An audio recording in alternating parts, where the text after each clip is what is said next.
One of my good days, so if you thought that was controversial, come and have a chat with me. But a good question. Yes, I have been in classrooms that I like. I was in one 3 years ago, and it was like a workshop. What I like is to see the children really involved, and the word really has no substance to it, but I mean involved in real learning activities in which I can see they have had some part in planning and originating. They can see the purpose for them, and I don't care whether that child is 5 or whether that young person is 25, whether they can see a real purpose for them to be involved in it, because you then get this wonderful integration of the affective, the cognitive, and the conative. In other words, when the affective is so motivated that action takes place, you get this triangle of activity. And it wasn't actually 3 years ago. I have seen some really active classrooms since then. Thank you. Yes. More questions, please. Just a second. His microphone is coming. I just want to thank you, Professor Boyle, for saying what needed saying, controversial or not. I frankly don't care if it's controversial, it needed saying. I'm from the UK, although I've now, for various reasons, decided to go and live and work in Singapore, partly because of what happens in the UK. I would like to suggest that what you've said about education and children applies to vocational education and education working with adults just as much. I don't know whether you would agree with that, but we have a situation, it seems to me, where the skills and all the things you've talked about with testacracy have become more important than the performance of the people themselves as individuals and as useful members of society. So it's almost as if this testacracy and vocational education in various forms with competency type testing has become like a new religious belief where Galileo, like everybody else, determines that the sun actually revolves around it rather than the other way around. So it's an observation, but I would be very happy to hear your comments. Thank you. Thank you, Jonathan, for that. I agree with you totally.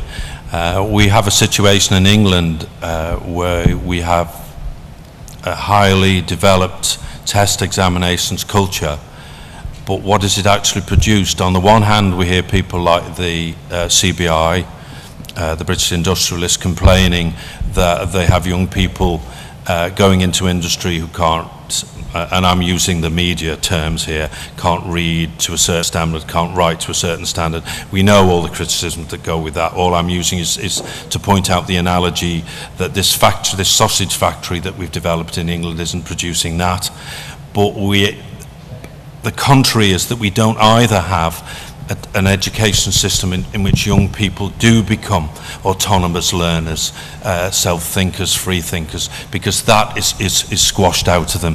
You can be in a secondary school and you can actually hear a conversation between a young person of 16 or 17 with a teacher, and it's a trading, it's a transaction. Just tell me what I need to know, the young person is actually saying, for that response. What do I need to know for that paper? This isn't about learning. This is the recitation script of Robin Alexander, read in tooth and claw. Thank you very much indeed. Yes, please, microphone 2. Hello, Professor. Just a second. Sorry. Professor No. Boyle. Hello. I appreciate your comments. My question comes down to teacher education. It would seem a lot of the points that you brought up around teaching and learning and focusing on differentiated instruction would come down to improved methodology and improved approaches to teaching. And as one who spent a lot of time at reputable universities from undergraduate to graduate, at no point would I say I had solid instruction in truly how to teach children. And I don't know that that has changed. So when I look at a lot of the points you bring up, of which I agree with all, what I wonder is if we do not adjust the teacher education programs and make sure we have approaches for those that we're teaching, will we truly make the progress that you're discussing? Thank you very much, sir. Thank you.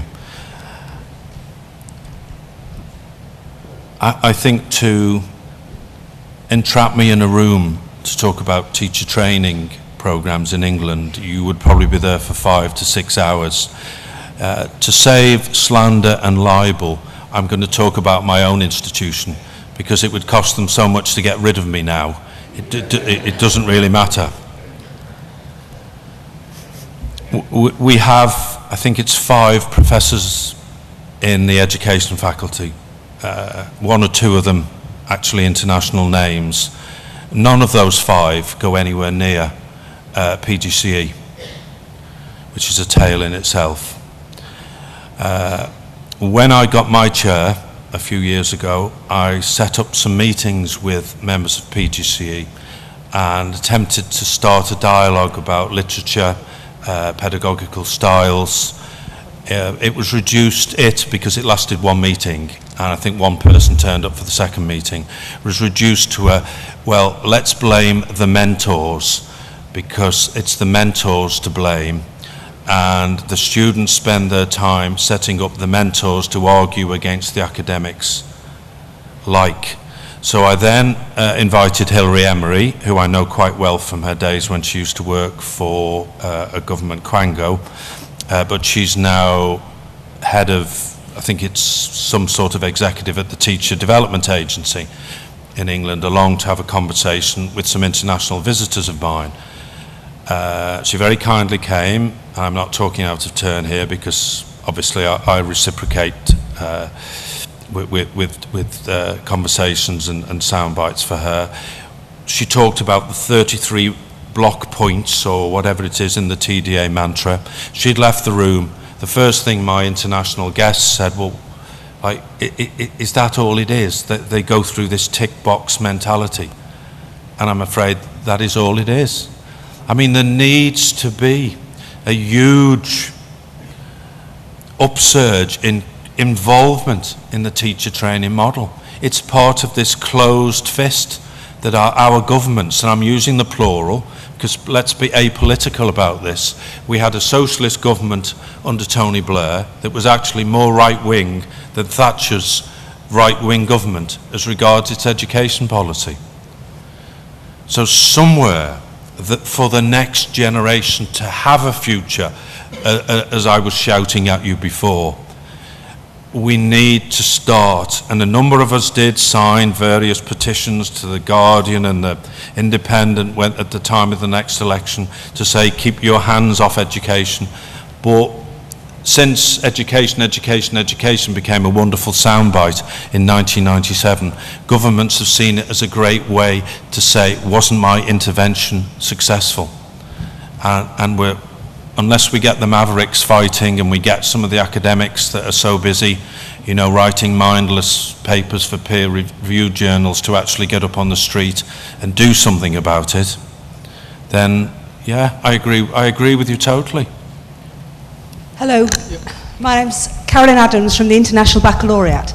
I'd like to ask a follow-up question from the first question that was asked about whether you had ever seen a lesson that you'd liked. Have you ever seen an assessment that you've liked, particularly one that's large-scale national or international assessment that you admire and support? Thank you. I really like the one that was designed in 1988,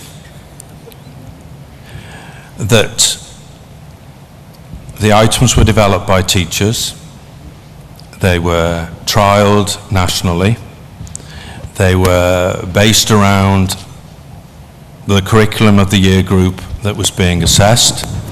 The teachers were empowered to use those assessments when they saw fit. The assessments had 2 phases, a confirmatory phase for where the teacher entered the child and an exploratory phase for the teacher to explore where the young person was. So that's, you've asked me specifically about national assessment. That was a national assessment model. Apart from that, in national assessment terms, no. I just don't think it's